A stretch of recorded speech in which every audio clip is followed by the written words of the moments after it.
It's a professional shakedown. What do you think Sharpton's innermost thoughts are?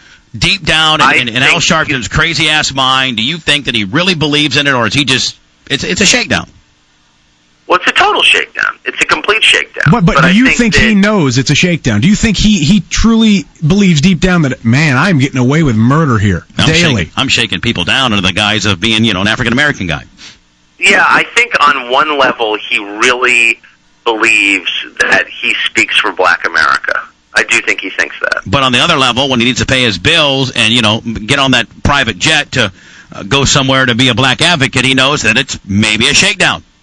Yeah, well, it's a total it's a complete shakedown. I mean, the whole point of Al Sharpton, Inc., the business side of it, is to leverage white guilt into cash. Now, speaking of that, how much leverage, how much white guilt does he make a year? Yeah. That's completely unclear. As I put in my piece, Sharpton is totally secretive about his finances. See, that's disturbing to me. Because, Spice, I would think that a guy is secretive about his finances when he doesn't want people to know the truth. Exactly. That's when somebody needs to launch an investigation and find out exactly where he's getting his money, from who, what companies, what people are paying him. And that's the thing. That would be a huge expose that if somebody had the courage and balls to do that against Al Sharpton. Brent, do you have any idea or any information as to what this guy may pull down? I don't have any idea the numbers that he may pull down, but I know he's got a not-for-profit, that old gag. Yeah. Tuck?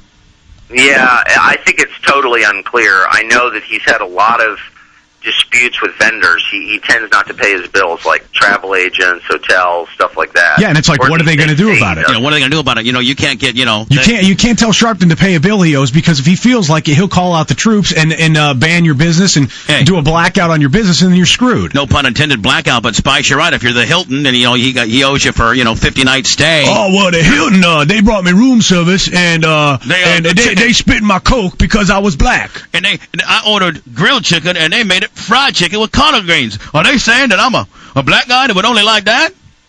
No, but don't you guys see he is like black. The Kevin Federline of the civil rights movement? No, he's the that's a pretty good analogy. No, he's the used car salesman of the African American relations. He's in the shaking whites down to make them feel bad about themselves business. You said it. Yeah, right. but why do they put up with it? I mean, why?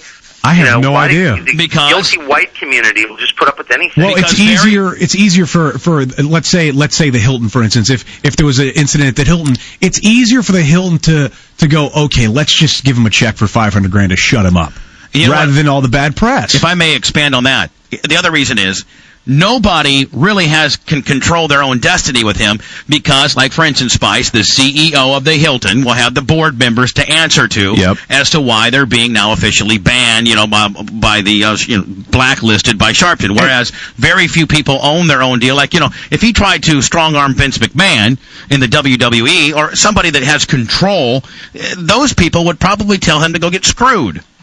Well, I think you're right. Yeah. But corporate America is controlled by boards and CEOs that have to answer to boards, and boards don't like complaint letters, and boards don't like the fact that they lost, 27 nights last month because so many African Americans did not go to their place because of this blacklisted thing per se, and because very few people really are the end all be all when it comes to their own boss, and they answer to nobody. That's why he is allowed to shake the likes of Toyota and the Hilton and things like that. Yeah, and we've talked about it before, but, with the whole Imus situation, the worst mistake Imus made was walking into Sharpton's radio studio. Yep. He walked into a den of people hating you, and immediately you're on Sharpton's turf, and you're not going to win that battle. Exactly. No, I don't care he who totally you are. blew it. See, the way Harry Reid did it, when Harry Reid had this problem, they called Sharpton and they worked out a deal. I don't know what the deal consisted of, but I know Sharpton well enough to know there was one. When Don Imus had his problem, the first thing you do is you call up Sharpton and you say, let's just talk offline. Let's meet at the Hilton for breakfast. And you go to breakfast and you say, look, I've got a big charity. Where can I put that money? Yeah, how can I help you? How can I put it into the Al Sharpton Children Education Fund? Yeah, the first place that you would have met him would not have been on a live radio show.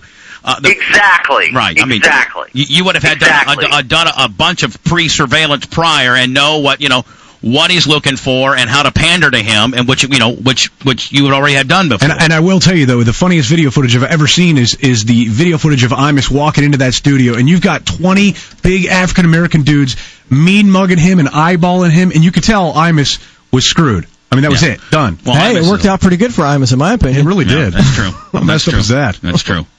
Talk. What else should I go? Now, talk now, Brent. Are you going to the Daily Caller every day? Is that part of your regiment? Yes, it is, and I got to say this, and I mean this 100% honestly. I expected it to be a Newsmax or a Drudge Report type thing. It is not. I've seen 3 or 4 different stories on here that are very good, and I haven't seen them anywhere else. Well, Brent, I mean, how would you describe it? Different than the Drudge and the Onion and the Newsmax and things like that. It's more important news. Like, for instance, there's the front page of the Daily Caller today. It says, "Are they dead?" And it's a story about the Al-Qaeda informant, and are these leaders really dead that we say that we're killing? Well, we've got these informants. Cool. Well, we've got these informants, but who's to say why would these informants tell us the truth? Why would that's they? what it says. Yeah, it's like what's in it for the informants to tell us the truth? And they're in the shakedown business as well. Yeah, But they can tell us anything we want. They just have to be stinky ass Muslims, right? Yeah, oh yeah. And then there's another story about this kid named Brandon Darby that stopped a left-wing terrorist attack on the 2008 Republican convention. I mean, there's a lot of things on here that you will not find anywhere else. Well, talk now. Are you the main man on this? Are you the main man on this deal? I am. I'm the editor-in-chief. I am. I'm sitting at my desk right now. We have an editorial meeting going on this very second, which I've blown off to talk to you guys because I enjoy it. Well, we're going to do more. You got to check out Matt Labash's advice column. You tell those editorial jobbers that being heard on my nationwide show will do far more than their stupid ass opinions at this juncture. That's what I would have said. Well, that's exactly what I said. I said going on Bubba's nationwide show is going to do far more than your stupid opinions at this juncture. And they looked at me in horror. One girl started crying, and then I just stomped Then out you of the said, room. which one of you hot bitches are going to put some lip gloss on and go down to the store and buy me some Nicorette? That's what I'm You can't buy my brand at the store, man. I order mine off eBay from New Zealand. Oh, that's right. You get the expired stuff for pennies on the dollar. By the way, how many people... No, I stopped doing that. That was kind of... I felt kind of skeevy about that. Why?